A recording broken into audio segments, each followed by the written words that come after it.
स्वागत है आपका एम एजुकेशन एकेडमी के यूट्यूब चैनल पे।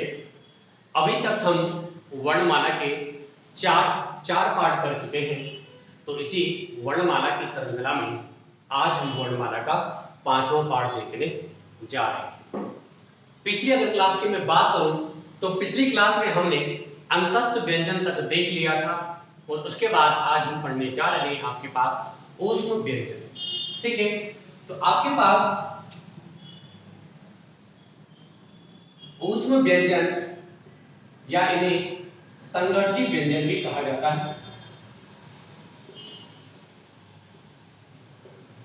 ऊष्म व्यंजन या संघर्षी व्यंजन इनको कहा जाता है।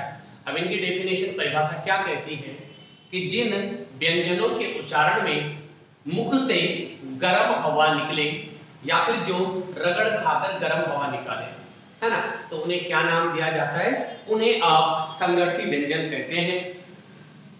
जिन ध्वनियों के उच्चारण में मुख से हवा जो है आपकी गर्म हवा निकले, या फिर कह सकते हैं कि जिन ध्वनियों के उच्चारण में मुख के किसी स्थान से गर्म हवा निकले उन व्यंजनों को ऊष्म व्यंजन या संघर्षी व्यंजन कहा जाता है।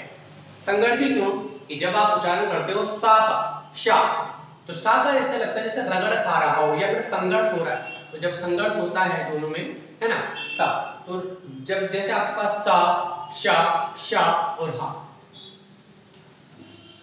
जिन व्यंजनों के उच्चारण में मुंह के किसी भाग से ऊष्मा या फिर गर्म हवा निकले उन्हें ऊष्म व्यंजन कहते हैं। ऊष्म व्यंजन आपके पास चार होते हैं। कौन कौन से? शा, शा, शा और हा। ये आपके पास ऊष्म व्यंजन कहलाते हैं, जिनके उच्चारण में मुंह के किसी भाग से ऊष्मा या गर्मी पैदा हो, या फिर जिनके उच्चारण में हम जब उच्चारण करते हैं तो गर्मी जो पैदा होती है ना, तो उन व्यंजनों को हम ऊष्म व्यंजन या संघर्षी व्यंजन कहते हैं। इनकी संख्या 4 होती है, शा, शा, शा और हा। ठीक है, आगे हम देखते हैं वर्ग तथा उच्चारण स्थान। अगर मैं बात करूं शा की, 3 प्रकार की शा लिखी जाती है। ठीक है, इसका उच्चारण स्थान होता है आपके पास तालव्य। इसका जो उच्चारण स्थान है वह है मूर्धा, इसको मूर्धन्य नाम से जाना जाता है। और ये जो सा है आपके पास, इसका उच्चारण स्थान आपके पास होता है वर्तस्य, जिसे हम दंतमूल या फिर मसूड़ा भी कहते हैं। अगर मैं हा की बात करूं तो हा को आपके पास स्वर तंत्रियों या स्वर तंत्र से इसका उच्चारण किया जाता है। स्वर तंत्रीय से इसका उच्चारण किया जाता है। कहने का मतलब स्वर तंत्रीय क्या है आपके पास कि जो कंठ के भीतर है, स्वर तंत्र यानी कंठ के भीतर। तो ये हमारे पास ऊष्म या संघर्षी व्यंजनों की परिभाषा है कि जिन ध्वनियों के उच्चारण में हवा मुख के किसी स्थान पर रगड़ खाकर निकले तथा ऊष्मा पैदा करे, उन्हें क्या कहा जाता है? ऊष्म व्यंजन या संघर्षी व्यंजन। ठीक है, 4 प्रकार के होते हैं, शा, शा, शा, हा। और वर्ग क्या है? सा का उच्चारण स्थान किया जाता है तालव्य से और उच्चारण स्थान इसका होता है ताल। जबकि दूसरे वाले सा, इसकी बात करूं तो इसका वर्ग मूर्धा है और उच्चारण स्थल इसका मूर्धन्य होता है। अगर मैं इस वाले सा की बात करूं तो इसका जो वर्ग है वो कहा जाता है वर्तस्य, और उच्चारण स्थल दंत मूल जो आपका मसूड़ा होता है वहां से ये आपके पास व्यंजन उच्चारित किया जाता है। हा का जब मैं उच्चारण करता हूं तो तो इसका उच्चारण आपके पास स्वर तंत्र यानी जो आपके पास कंठ है तो कंठ के भीतर से इसका उच्चारण किया जाता है। ठीक है, चलिए आगे बढ़ते हैं।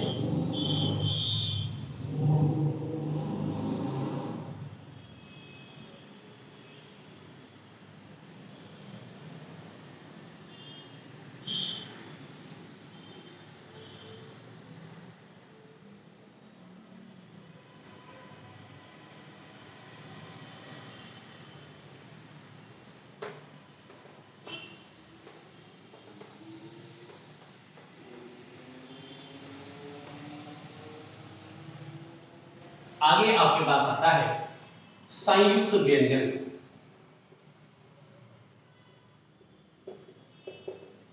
अभी तक हमने पिछली जो क्लास थी उसमें पढ़ा था संयुक्त स्वर के बारे में। तो संयुक्त स्वर क्या थे आपके पास? जब दो स्वर मिलकर किसी तीसरे स्वर का निर्माण करते हैं तो वो संयुक्त स्वर कहलाता है। तो डेफिनेशन में यहाँ पे संयुक्त व्यंजन की परिभाषा क्या होगी? तो अगर हम बात करें संयुक्त व्यंजन की कि जब कोई दो व्यंजन मिलकर किसी तीसरे नए व्यंजन का निर्माण करते हैं तो वह संयुक्त व्यंजन कहलाता है। ठीक है, जब कोई दो व्यंजन मिलकर किसी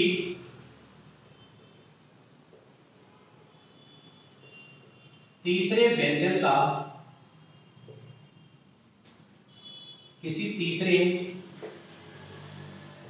का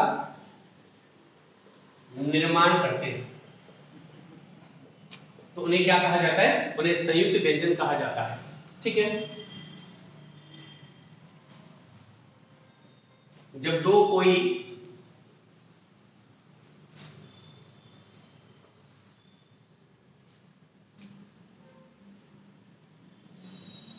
ये है आपके पास संयुक्त व्यंजन। ठीक है, तो संयुक्त व्यंजन की डेफिनेशन पढ़ी कि जब कोई दो व्यंजन मिलकर किसी तीसरे व्यंजन का निर्माण करते हैं।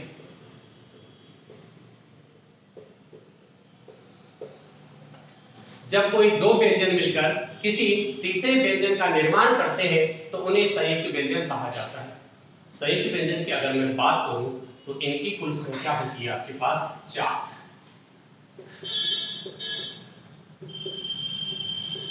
कौन कौन से? च, त्र, ज्ञ और स। ये आपके पास संयुक्त व्यंजन कहता है। ठीक है, 4 व्यंजन अक्षर, त्र, ज्ञ और स। यानी कहने का मतलब ये व्यंजन आपके पास किन्हीं दो व्यंजनों से मिलकर बनते हैं। जैसे आपकी अगर बात करूं अच्छा की तो ये मिलके बनता आपके पास का और सा से। ऐसी अगर मैं बात करूं त्रा की तो ये मिलके बनता है ता और रा से। ऐसी अगर मैं बात करूं ज्ञा की तो ये मिलके बनता है जा और या से। और बात करूं सरा की तो ये मिलके बनता है सा और।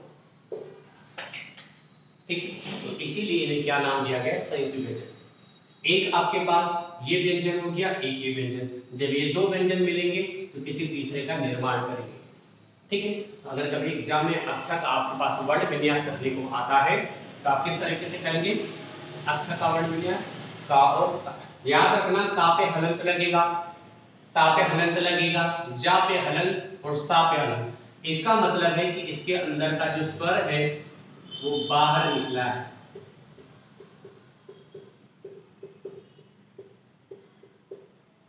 ठीक है, तो आपके पास 4 आपके पास क्या हो जाते हैं? संयुक्त व्यंजन। ठीक है, अगर कभी एग्जाम में अगर आपके पास इनका वर्ण विच्छेद करने को आए तो ठीक है, कभी अगर सपोज इस तरीके से आ जाता और इस पे हलंत लगा तब इसका वर्ण विन्यास कैसे करेंगे? देखिए, इसका मतलब है कि इस जो ये हमारे पास संयुक्त व्यंजन है इसका जो स्वर है वो बाहर निकला है। तो हमें कैसे ढूंढने हैं? कि वो व्यंजन ढूंढने जिनके स्वर बाहर हो। तो इसका जब विन्यास करेंगे तो ये हो जाएंगे का और सा। ऐसे जब बात करूंगा करा की तो इसका भी क्या बन जाएगा, ता और रा। जब बात करूंगा ज्ञा की तो इसका भी क्या हो जाएगा, जा और ज्ञा। और ऐसी बात करूंगा श्रा की, इसका भी क्या हो जाएगा, सा और इन सब पे क्या लगा होगा, हलंत। इसमें भी हलंत। तो जब हलंत लगा हुआ आए तो वो व्यंजन ढूंढ रहे जिन पे दोनों पे हलंत लगा हो, और जब हलंत ना लगा हो तो हमेशा पहले वाले पे क्या आएगा, हलंत। ठीक है, समझ में आई बात। अब कई बार एग्जाम में क्वेश्चन पूछा जाता है, सब कुछ आपके पास एक क्वेश्चन है कि अक्षर वर्ण हिंदी शब्दकोश के अनुसार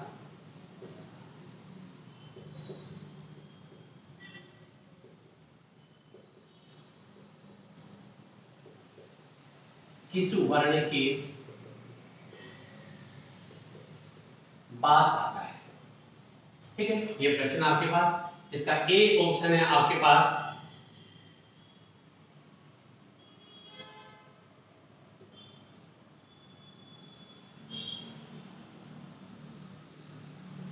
सब कुछ, ये ऑप्शन दिए गए हैं आपके पास कि अक्षर वर्ण का हिंदी शब्दकोश के अनुसार अगर बात करें तो अक्षर वर्ण हिंदी शब्दकोश के अनुसार किस वर्ण के बाद आता है। ठीक है, याद रखना अक्षर वर्ण हमेशा किसके बाद आएगा, ये आएगा आपके पास का के बाद। अब अगर वर्णमाला पढ़ो तो वर्णमाला में आपके पास पढ़ते हो का से लेके हा तक, है ना, ग्यारा लावा शा शा शाह, फिर अच्छा तरा ज्ञा सा। तो यहाँ पे ये मत कर देना कि हा के बाद क्या आ जाएगा आपके पास, हा के बाद अच्छा आ जाएगा, नहीं। जब मैं बात करता हूं आपके पास शब्दकोश की, तो शब्दकोश में ये जो आपके पास अच्छा है किसके बाद आएगा, तो इस तरीके से शब्दकोश होता है, का अच्छा, फिर खा गा खा और इस तरीके से। ठीक है, बात आई समझ में। यहां पे लिखता हूं, यहां देखिए का अच्छा, खा गा घा, ऐसी चा के बाद छा, इसके बाद जा, जा के बाद क्या आ जाएगा, ज्ञा, फिर छा, ऐसी ता था डा धा, है ना, क्लियर है। ऐसी ता था दा धा, ता के बाद क्या आ जाएगा त्र, और आ की बात करो तो पा फा बा भा। क्लियर है चीजें, ठीक, क्लियर, ठीक। अच्छा, अगर बात ये देखिए या रा लावा, अब शा के बाद क्या आ जाएगा, तो शा के बाद दूसरी ये वाली सा नहीं आएगी, इससे पहले क्या आ जाएगा, शा के बाद सरा, शा के बाद आएगा सरा, फिर शा शा, ये आपके पास क्रम होता है आपके पास। क्लियर है चीजें, शा के बाद सा, यानी अभी कभी एग्जाम में क्वेश्चन आए कि अच्छा वर्ण का उच्चारण किसके बाद, क्या अच्छा वर्ण हिंदी शब्दकोश के अनुसार किस वर्ण के बाद आता, तो आप हा नहीं लिखेंगे, वहां पे आप आंसर क्या करेंगे, का के बाद।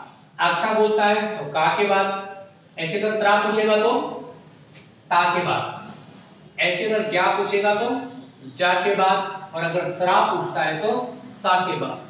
क्लियर है चीजें, ठीक है। ये इसका क्रम, यानी का के बाद क्या आता है, अच्छा, ऐसे आपका जा के बाद क्या आता है, ज्ञा, ऐसे आप ता के बाद क्या आता है, त्रा, और सा के बाद आता है सरा। यानी अगर मैं हिंदी शब्दकोश की बात करूं तो शब्दकोश में शब्दकोश का क्रम आपके पास है। ठीक है, चलिए बढ़ते हैं आगे, एक इसका स्क्रीनशॉट ले लीजिए।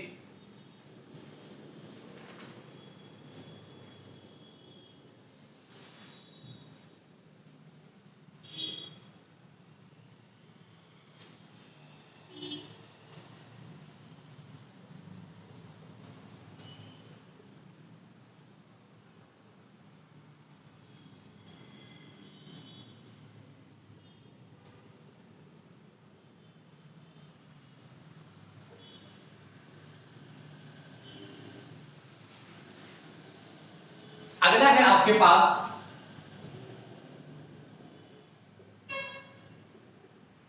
उत्क्षिप्त व्यंजन, या इसको एक और नाम से जाना जाता है द्विगुण व्यंजन। उत्क्षिप्त व्यंजन या द्विगुण व्यंजन। अगर मैं बात करूं उत्क्षिप्त व्यंजन की, तो इसकी परिभाषा क्या? उत्क्षिप्त का मतलब है उछाला हुआ, है ना। अगर परिभाषा की बात करें तो परिभाषा क्या हो जाती है कि जिन वर्णों के उच्चारण में जीभ झटके के साथ, जिन वर्णों के उच्चारण में जिन वर्णों के उच्चारण में जीभ पहले ऊपर उठकर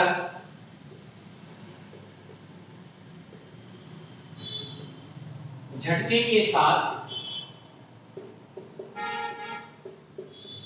नीचे को आती है, उन्हें द्विगुण व्यंजन या फिर उत्क्षिप्त व्यंजन कहते हैं। उत्क्षिप्त का मतलब है उछाला हुआ, एकदम से उछाल के ऊपर फेंक दिया, तो जब ऊपर गया तो नीचे तो आएगा ही, है ना। तो वही इसकी परिभाषा कहती है कि जिन वर्णों के उच्चारण में जीभ पहले ऊपर उठकर झटके के साथ नीचे को आए, उन्हें उत्क्षिप्त या द्विगुण व्यंजन कहते हैं। जीभ जब आप उच्चारण करते हो डा, तो डा इसका जब उच्चारण करोगे तो जीभ ऊपर जाएगी और झटके के साथ क्या जाएगी? नीचे, ठीक है। तो उत्क्षिप्त व्यंजन की संख्या 2 होती है, ठीक है। कौन कौन से? एक कहलाता है डा और एक कहलाता है ढा। तो जब आप डा का उच्चारण करोगे, कहिए डा, तो डा का उच्चारण देखिए अपने जीभ के मूवमेंट पे ध्यान दीजिए कि जब आप डा का उच्चारण कर रहे हो तो जीभ एकदम से ऊपर लग रही है, झटके के साथ फिर नीचे आ रही है, इस तरह का मूवमेंट होगा। तो डा और ढा, यानी जीभ झटके से ऊपर जाकर के, जीभ ऊपर जाके झटके से नीचे आ रही है, ठीक है। तो डा और ढा को क्या कहते हैं? उत्क्षिप्त व्यंजन या फिर द्विगुण व्यंजन। इनकी संख्या कितनी होती है? 2 होती है, ठीक है। एक बात याद रखना, क्या कि इनको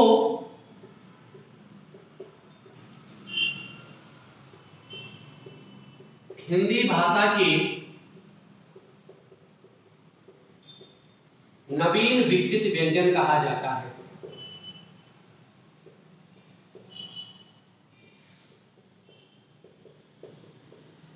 कहने का मतलब क्या है?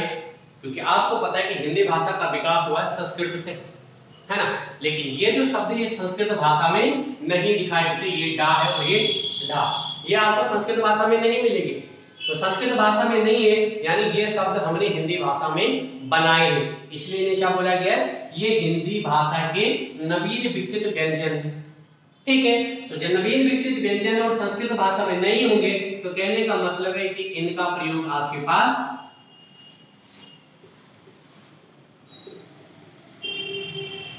संस्कृत भाषा में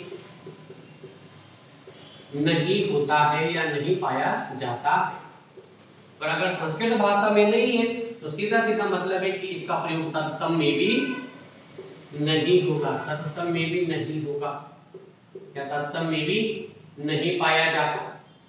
दूसरा, विदेशज शब्दों में भी इनका प्रयोग नहीं किया जाता है, विदेशज शब्दों में भी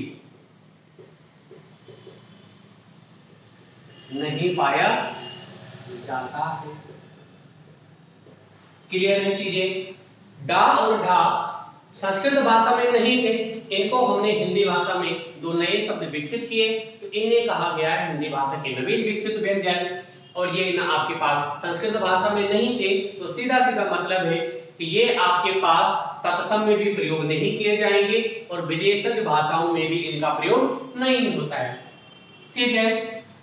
जबकि बात करूं मैं देसी भाषा में, तो देसी भाषा में इनका प्रयोग किया जाता है। जो देसी शब्द हमारे पास जैसे होता है लोटा, है ना, ढक्कन, ठीक है। तो इनका प्रयोग देसी भाषा में लोटा, ढक्कन, ये तो है।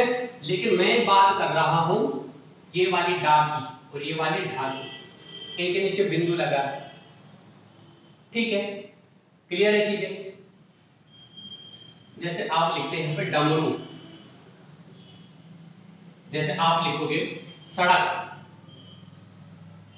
तो इनका प्रयोग होता है पहले वर्ण को छोड़ के कहीं और भी इनका प्रयोग होता है, यानी पहले वर्ण को छोड़ के जहां पे भी आए तो उस डाल के नीचे बिंदु लगाए जाते हैं, जैसे सड़क। ठीक है, चल आगे अगर मैं बात करूं तो यहीं पे कर लेते हैं। एक हो गया वर्ग, एक हो गया वर्ण, एक हो जाता वर्ग और एक होता उच्चारण स्थल। तो वर्ग की बात करूं तो यह आ जाता डा और ढा, इनको वर्ण नाम दिया जाता है मूर्धन्य और उच्चारण होता है इनका मूर्धा। ठीक है, वर्ग आ जाएगा मूर्धा, उच्चारण स्थल हो जाएगा मूर्धन्य, यानी इनके उच्चारण करते समय जो हमारी जीभ वो क्या होती है, मुड़ जाती है। जैसे आप उच्चारण करो डा तो जीभ आपके लिए अंदर की ओर मुड़ जाती है। ठीक है, तो ये आपके पास द्विगुण या उपक्षिप्त व्यंजन थे हमारे पास 8, ठीक, जिनको हमने कंप्लीट कर दिया। ठीक है, चलिए तो मिलते हैं नई क्लास में। अगर आपको वीडियो अच्छा लगे तो सब्सक्राइब और लाइक करना ना भूलिए। बात बाकी आज से अगले मंडे से आपके पास जो जूनियर इंजीनियर की पोस्ट के लिए हिंदी और अंग्रेजी भाषा का पेपर है, तो उसके लिए हम हिंदी तो यहाँ पे पूरी करवाने वाले हैं, साथ साथ में मंडे से आपको अंग्रेजी की कक्षाएं भी विधिवत मिलेगी। ठीक है, तब तक के लिए मिलते हैं फिर अगली क्लास में। तब तक के लिए थैंक यू, गुड बाय, सब बात है।